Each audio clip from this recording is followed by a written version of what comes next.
Are you actually a good person, or are you just scared of the consequences? Okay. Are you a good person, or are you scared of the consequences? You're scared of shit. So how come me and you didn't go to that guy's house who owes us money? We're scared of the consequences. No. We're scared of jail. No. I wasn't even scared. No. No. Let's go tonight then. Let's go now. Alright, let's go. Alright, cut. We're gone. You want to go there now and knock his door? Cut. We're gone. You ready to go to jail? Bro, I'm not scared of jail. I'll tell you the only reason why. You got too much to lose. No, there you go. That's what? Yeah. Scared of the consequences? No. It's not.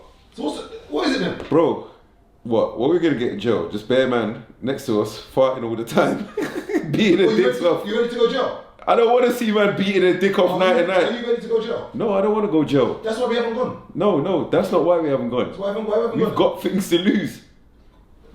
No, I'm not scared of beating down man's door. Yeah, and then the police come. But Okay, guys, how are we gonna get money from him? we're not. He don't even live there. I know, but okay, his parents do. There you go. Okay, So we're just gonna be licking off the door and his parents. But at least we'll send the message. But how do we get the money? We're not. We've got to put them in the car. Yeah. Okay, that's what. Yeah. Then you get 10 years of watching man beat their meat. Come on. That's reality. Bro. I'm not a good person. I'm just scared of the consequences. I like women too much. There's so many things that I would do.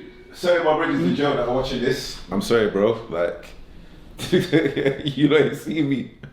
I am not joining you lot. I'm not cooking in a kettle. None of that business. Back to Gabs, man. Are you a good person? I try to be. I don't think I try to be. Yeah. I said the other day that I don't think I'm a good person.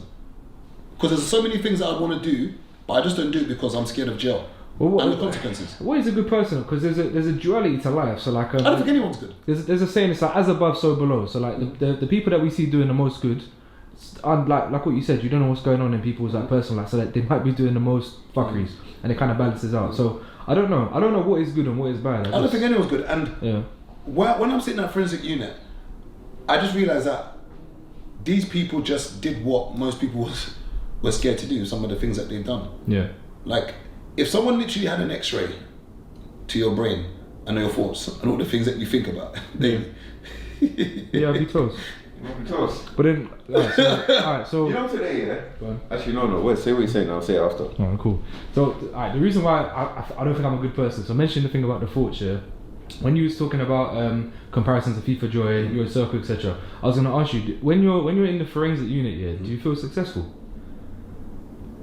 And the reason why I ask you that is because sometimes when I'm feeling down or when I feel like I'm not making enough money, I go into McDonald's and I go to the till and I take out the pickles, I take out everything, so they have to make it, and I just watch them make it, and I think, yeah, you're going. Yeah, I feel successful because I'm not you. You're going to be in the VIP section because I'm not. Where they serve. It makes you feel better. No, it makes you feel better because it makes you feel better. There's going to be 18 in that section. It actually makes you feel better. What the hell are you going to? It actually makes you feel better. Bro, he's going every hell. What? All the versions of hell. Every hell. He's going to run through all of them. You know those films where they got that glass on the floor? Yeah. And you have to run through the glass. There's going to be a lion chasing you. Bro, it makes you feel better. You're going to run over the glass. In life, bro, there's winners and losers, and sometimes watching someone that's doing not as good as me makes you feel better.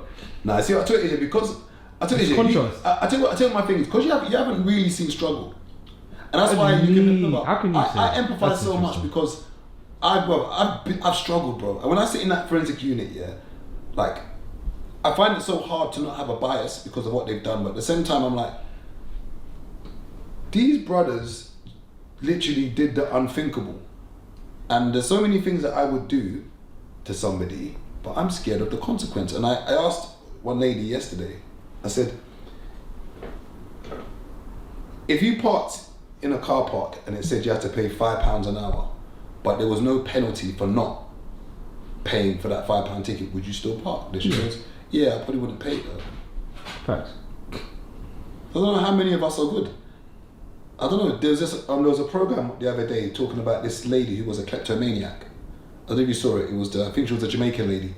And basically what kleptomaniac is someone who can't stop themselves from stealing. Okay. Now, I don't know how true that is. It's definitely a disorder. I don't know whether it's true or not. But I say, how many of the things do we not do because of the consequence? Like, I wonder if there's no cameras in Tesco's, yeah, and there was no security guard in Tesco's, I wonder how people just walk in and walk out with stuff. Alright. People do it anyway. I got a question for you. If a time machine existed, yeah, and you could go back 500 years, yeah, with as much weaponry as you want, as much things as you want, would you use it or would you just have it just in case? 500 years would mean just before slavery, just as slavery's going to happen. Hell no. Because if I'm landing in slavery times, like, you'd be the super slave. Like, if they got, bro, see you, I'm shooting up. But you see the way they would breed you. You see like them staff, what are those dogs that are staff or red-nosed pit? They would breed you like a red-nosed pit. You see, I'll be real. Hey, you see the moment, yeah? Hey, you see the moment, I see them ships. Yeah. I'm already firing. I'm telling you. I'm firing because I already know. Yeah. No, you'd be the super slave. I already know. Captain Nigeria. I would literally, everyone existed now would be a descendant of me. Bro, I know this. I am shooting up the block. Like, I know slavery happened, yeah? But I really sit there sometimes, I'm like, how did we allow this to happen? Bro, that's a land grab. So you know, like, how did we allow this to happen? No, you see how people are, how you saying, are you a good person or blah blah blah. A lot of people's ancestors were not good people. Let's be honest. Some people watching this, their ancestors were not good people. They was doing land grabs, all of that. Because think about, like, all right, cool. They will say, so and so's family has owned this area in London for 500 years. How did you own that area? Pretty right up on the last person that had it. Because if God created man and gave us the world, really and truly, no one should own. Yeah, fair. But it's feudalism. You know what I'm saying? There should not really and truly, there shouldn't be a price or nothing. I think the problem is that I think we're all territorial. I think if someone has a patch of land and we live in this patch of land and we take care of this patch of land and we appoint someone to be the leader of this patch of land, that person then puts like at least some kind of imaginary border and says, I'm protecting this area. And I think if you've not over time, postcode wars. Yeah, and the OG postcode wars. Yeah, and I think is there anything wrong with someone saying if you've not contributed to this patch, and you don't put into this patch, that you shouldn't eat from this patch? I think so, because is there anything wrong with that? Yeah, but why is there anything wrong with that? The person feeling as though they have the authority to say if you haven't contributed to this land, then you can't have anything. I don't.